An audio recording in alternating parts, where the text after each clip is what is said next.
आज हम बात करेंगे नगर निकाय चुनाव के बारे में, जो कुछ दिन पहले संपन्न हो गया है।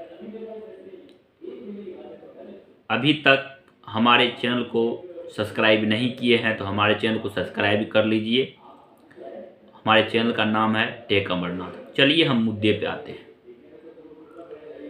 नगर निकाय का जो चुनाव हुआ है उसमें अभी एक पेंच फंसा हुआ है। पेंच क्या फंसा हुआ है? पेंच यह फंसा हुआ है, उसका एक मामला जो है सुप्रीम कोर्ट में लंबित है, जिसकी सुनवाई 20 जनवरी को होनी है। अब आते हैं, पेंच क्या है?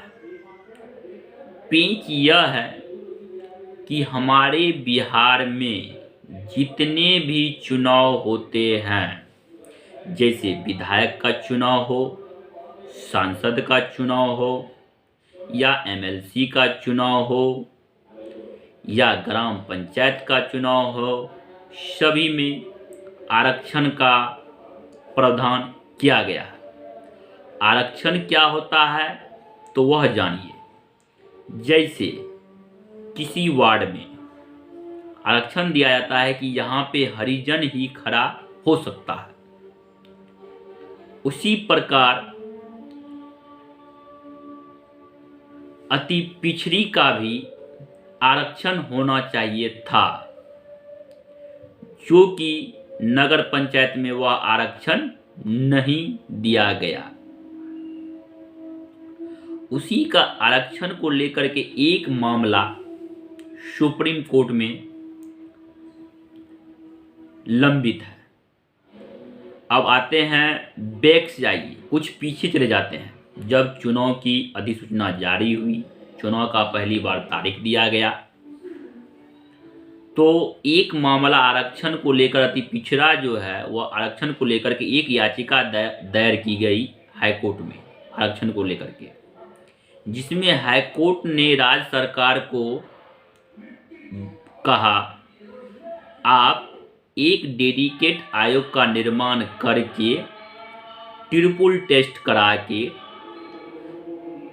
तब जाकर कि अति पिछड़ा का जो समुचित आरक्षण होता है वह देख करके आप चुनाव करवाइए। हाईकोर्ट ने उसमें रोक लगा दी चुनाव पे, चुनाव रुक भी गया। वही मामला, सेम मामला का याचिका, एक याचिका जो है सुप्रीम कोर्ट में भी दायर कर दी गई।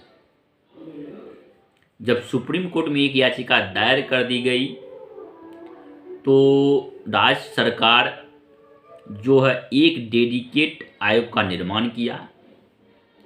राज्य सरकार ने डेडिकेट आयोग का निर्माण किया। सैंपल टेस्ट, यानी कि पूरे बिहार के वार्ड को नहीं गिना गया, जैसे 8 वार्ड, 5 वार्ड, सैंपल टेस्ट करके उसका एक रिपोर्ट तैयार कर लिया गया। तैयार करके हाईकोर्ट में दिया गया। हाईकोर्ट में जब गया तो और हाईकोर्ट का जजमेंट आया कि ऑलरेडी मामला जो है सुप्रीम कोर्ट में लंबित है, उस पे जो सुनवाई होगी उसी को हम मानेंगे। ऐसा नियम है। अगर मामला सुप्रीम कोर्ट में है तो हाईकोर्ट जो है, हाईकोर्ट निचली अदालत हुआ और सुप्रीम कोर्ट ऊपरी अदालत है।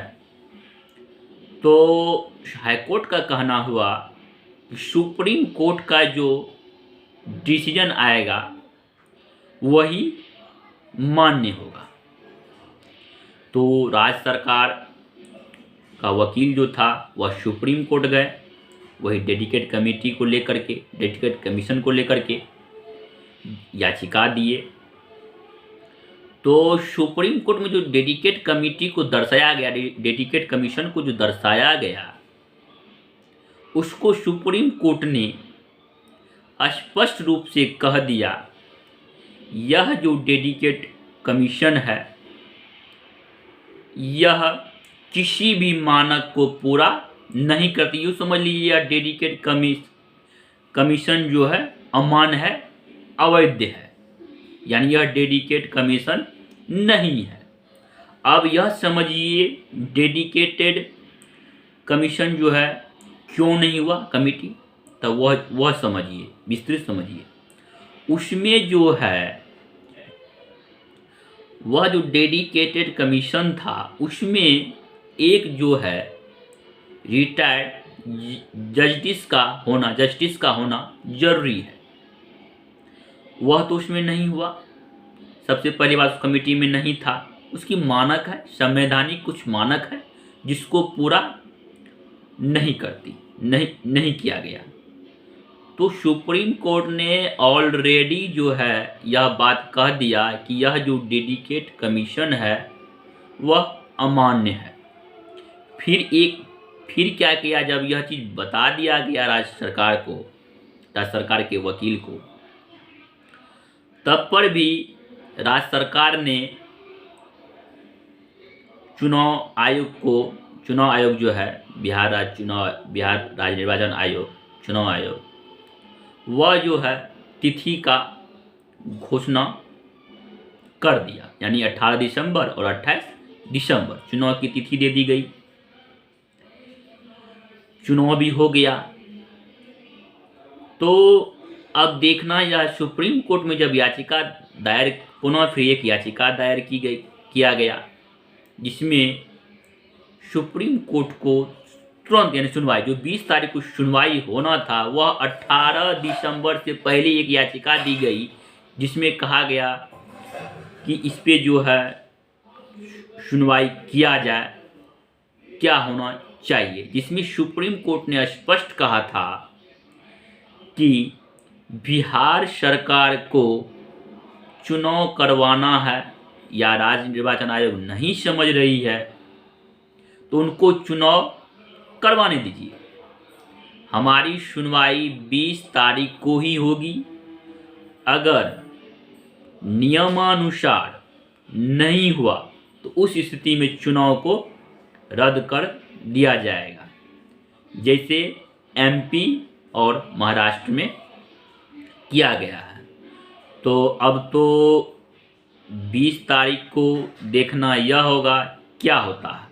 कहीं ना कहीं हमारे जितने भी बिहार में जीते हुए प्रत्याशी हैं और हारे हुए या कुछ वोट से, जैसे 200-300 कुछ वोट के अंतर से जो हारे हुए हैं, सब की निगाहें अभी 20 तारीख पे टिकी हुई है कि 20 तारीख को क्या होगा, क्या सुप्रीम कोर्ट का निर्णय होगा। अब देखना जो है 20 तारीख को है चुनाव रद्द होता है या कुछ आगे और प्रक्रिया होती है। ठीक है, पुनः हम कहेंगे हमारे चैनल को लाइक और सब्सक्राइब कर लीजिए। इस तरह का स्पष्ट जानकारी आपके लिए हम लाते रहेंगे। धन्यवाद। हमारे चैनल को सब्सक्राइब कर लीजिएगा।